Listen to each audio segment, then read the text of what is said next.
بتفضل تلوم نفسك على أي غلطة تحصل معاك؟ بتحس بالذنب حتى لو الغلطات دي قديمة وعدى عليها زمن؟ من كتر لومك لنفسك بتحس إنك مكتئب ومش عارف تعمل إيه؟ لو نفسك تلاقي حل تابع معانا لآخر الفيديو.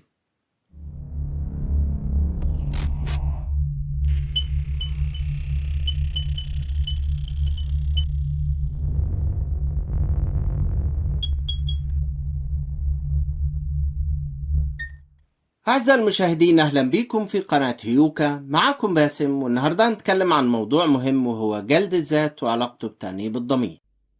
كلنا سمعنا قبل كده عن جلد الذات، بس في ناس مش عارفة المعنى الحقيقي ليه أو حتى مش عارفة أثاره السلبية علينا.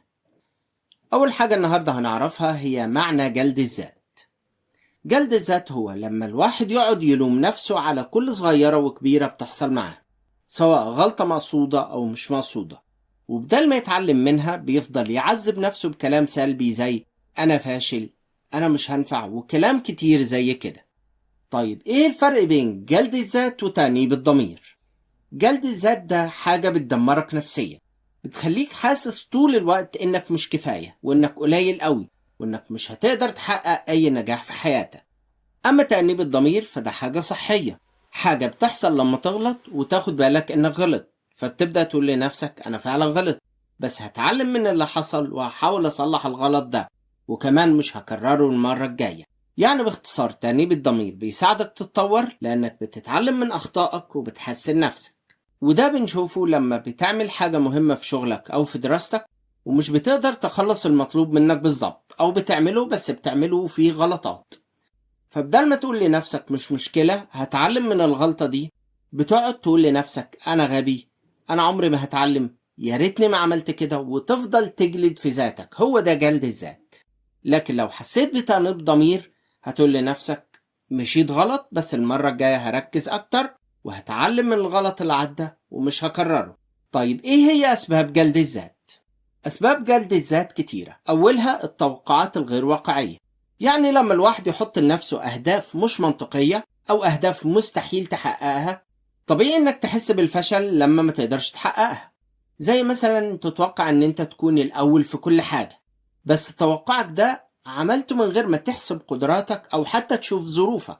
ده بيخليك تحس إن أنت فاشل أو إن أنت مش كفاية وإن أنت مش هتنجح في حياتك. أو زي مثلا في دراستك تقول إن أنت هتنجح وتجيب مجموع كبير وانت طول السنة ما ذاكرتش وجيت تلم المنهج في آخر يومين في السنة. وضع طبيعي ان انت مش هتقدر تجيب المجموع اللي في خيالك. كمان من ضمن اسباب جلد الذات هي المقارنة الاجتماعية. اللي بيقارن نفسه دايما باللي حواليه خصوصا في السوشيال ميديا ده بيقع في فخ جلد الذات، لانك دايما هتشوف الناس حياتها شكلها مثالي، وده ممكن يخليك تحس ان انت اقل منهم او ان هم ناجحين وانت مش ناجح زيهم، رغم ان الحقيقة مش دايما هي اللي بنشوفها. واحنا عارفين كلنا السوشيال ميديا كل واحد بيظهر زي ما هو عاوز يظهر وبيوري نفسه للناس بالشكل المثالي اللي نفسه فيه، لكن مش دايما بتكون دي الحقيقة. كمان من ضمن الأسباب هي التربية القاسية. لو الواحد اتربى في بيئة فيها نقد مستمر أو عقاب شديد، ده ممكن يخليه طول الوقت يحاسب نفسه بأسوأ حتى لما بيكبر. زي لما تسمع جملة إن أنت مش بتتعلم حاجة، أنت مش هتعمل حاجة صح، أنت عمرك ما هتنجح. طول الوقت بيسمع الكلام ده لحد ما بيبقى مقتنع إن هو مش كفاية مهما عمل. كمان من ضمن الأسباب الضغط المجتمعي. المجتمع ساعات بيحط معايير معينة للنجاح أو للشكل المثالي، واللي مش هيوصل للشكل اللي المجتمع عايزه بيبدأ يلوم نفسه ويحاسبها. زي مثلا إن أنت بتشوف الشخص الناجح هو الشخص اللي متجوز وعنده أسرة، مع إن ده مش مقياس للنجاح أبدا. أو حد مثلا عنده شهادة عالية، مع إن برضه ده مش مقياس للنجاح. أو إن أنت تشتغل وظيفة معينة في دماغك كده تبقى ناجح. لا طبعا، مش هي المعايير اللي بيحطها المجتمع عشان تبقى ناجح. النجاح ملهوش مقاييس معينة أو حدود معينة. ياما ناس كتير أخدت شهادات عالية في الهندسة أو في الطب وللأسف مش ناجحة في المجال اللي هي فيه، مع إن في ناس تانية ظروفها أجبرتها إن هي ما تكملش تعليمها واشتغل في حرفة أو صنعة معينة ووصل لدرجة من الحرفية العالية، لدرجة إن هو بقى مشهور ومعروف بالاسم والناس في الصنعة بتاعته بتروح له من كل مكان. كمان من ضمن الأسباب هي الأخطاء الماضية. كتير مننا بيحس بالذنب بسبب أخطاء قديمة، وبدل ما يتعلم منها ويحاول يصلحها بيفضل يجلد نفسه عليها. زي إن أنت تكون غلطت في حاجة في شغلك تفضل تلوم نفسك عليها شهور رغم انها عدت. بعد ما عرفنا الأسباب، عاوزين نعرف ايه تأثير جلد الذات وتأنيب الضمير على حياتنا. جلد الذات بيهز الثقة بالنفس، بيخليك حاسس دايما ان انت قليل، وده بيخليك تدخل في دور اكتئاب. يعني جلد الذات ليه تأثير سلبي وخطير جدا على حياتنا. لكن تأنيب الضمير لو كان صح وفي مكانه الصح بيبقى زي جرس الإنذار أو المنبه، بيخليك تتعلم من غلطاتك وتحسن من نفسك. وهنا بنوصل لسؤال مهم، وهو إزاي نتخلص من جلد الذات ونقوي تأنيب الضمير الصحي. أول خطوة لازم تعملها علشان تتخلص من جلد الذات هي إن أنت تخلي عندك ثقة في نفسك وتقدر ذاتك كويس. كنا قبل كده عملنا فيديو عن تقدير الذات، تقدر تشوفه من الرابط اللي هسيبهولك في صندوق الوصف. تاني خطوة تعملها هي التفكير الإيجابي. بدل ما تلوم نفسك ركز على الحلول. فكر إزاي تصلح غلطك. اللوم مش هيغير الواقع. بطل الأفكار السلبية وبدلها بأفكار إيجابية، سواء أفكار سلبية عن نفسك أو أفكار سلبية عن المهام المطلوبة منك.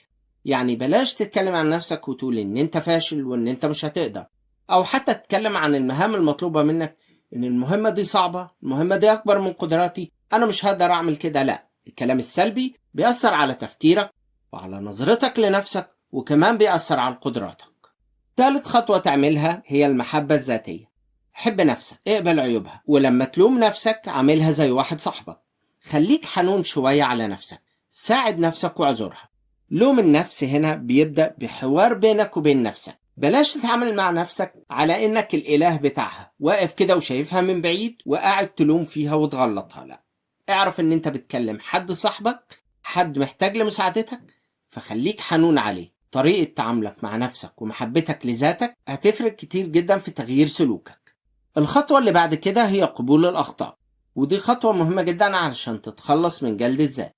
افهم ان انت بشر وان انت ممكن تغلط عادي. سامح نفسك على الغلطات دي، كلنا بنغلط والغلط ده جزء من طبيعتنا كبشر، بس ده مش معناه ان انت تعيش في الغلط ده. لكن بلاش تعلق لنفسك مشنقة لما تحس بالغلط.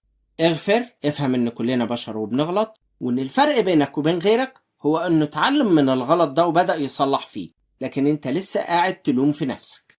كمان خلي عندك نقد بناء لنفسك، يعني تقول لنفسك ازاي هطور في نفسي بدل ما تقعد تجلد في ذاتك. خليك دايما جزء من الحل مش جزء من المشكلة. الخطوة الأخيرة كمان اللي ممكن تعملها، لو جلد الذات عندك وصل لمرحلة صعبة قوي، ممكن تطلب مساعدة من متخصص نفسي. هيساعدك كتير جدا ان انت تتخطى الموضوع ده وازاي تفكر بإيجابية عن نفسك. وبكده نكون وصلنا لنهاية الفيديو. ما تنساش تعمل لايك وشير علشان الكل يستفيد، ولو أول مرة تشوفنا اشترك في القناة وفعل زر الجرس علشان يوصلك كل جديد. وكل اللي وصل لهنا أحب أقول لك أنت صديق القناة. أشوفكم في فيديو جديد. سلام.